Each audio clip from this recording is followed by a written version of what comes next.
16 ғасырдан бастап Батыс Европада мәдениеттің гүлденуі, қайта өрлеу дәуірі басталды. Бұны Ренессанс деп атады. 15 ғасырдың соңы мен 17 ғасырдың бірінші 10 жылдығында қамтылды. Қайта өрлеу ең алдымен Италияда қалыптасты. Одан кейіннен бар Франция, Германия, Нидерланд, Англия, Испанияда өріс алған еді. Қайта өрлеу мәдениетінің бастау алған қаласы бұл Флоренция.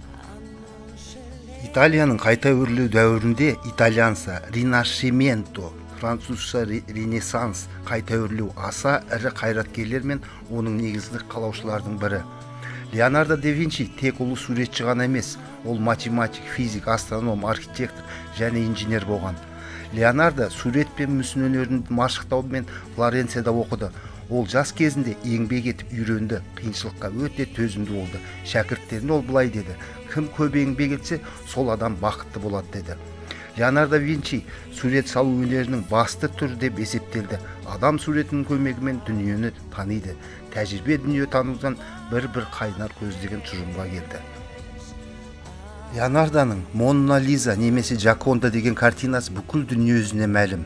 Жүзінде әрең ғана білінетін, бірақ соншама жұмбақ күлкі ойнаған бұл әйелдің беймәлім сыр сақтаған әлде бір құпия жайдың болатынын алдын ала сезіп отырғандай болып көрінеді. Бұл картина Монна Лиза, қарап отырсаңыздар, тірі. Оған Леонардо өзінің жанын берген. Леонардо сәулет өнері, әскери анатомия, жарық пен көлеңке, құстардың ұшуы, судың ағысы мен өлшем сияқты қыруар мәселелерді зерттеген. Микеланджело Бонароччи, итальян мүсіншісі, кескіндемеші, архитектор, әрі ақын, 16 ғасырдағы одан кейінгі Еуропа өнерінің дамуына зор үлес қосқан еді. Оның Римдегі вакф мүсіні, сонымен қатар Христосты жоқтау, сол сияқты көтеріске шыққан құл, Моисей, хал үстіндегі құл деген керемет деген туындылары әлі күнге шейін жасалып тұр. Соның ішінде ол Римде әулие Петр храмын салған. Бұл тұрғыда оның еңбегі өте көп. Рафаэлло Санти қайта өрлеу дәуірінің аса көрнекті суретшілерінің бірі. Ол адам бойындағы барлық тамаша қасиеттерді, сымбатты, қайратты денені, асыл, асқан ақылдылықты, ізгі мінезді бейнелеуге тырысты. Жас шағында Рафаэл Флоренцияда тұрып, ол өзінің ең таңдаулы картиналарын осында жазған еді. Оны Римге шақырды. Римде ол портреттер салды, әулие соборының құрылысына басшылық еткен болатын.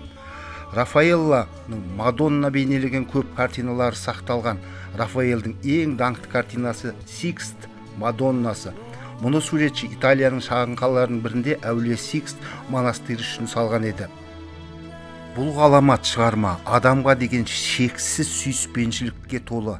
Суретші адамзаттың бақыты үшін өзінің ең қымбаттысы баласында құрбан ете алатын адамды дәріптейді.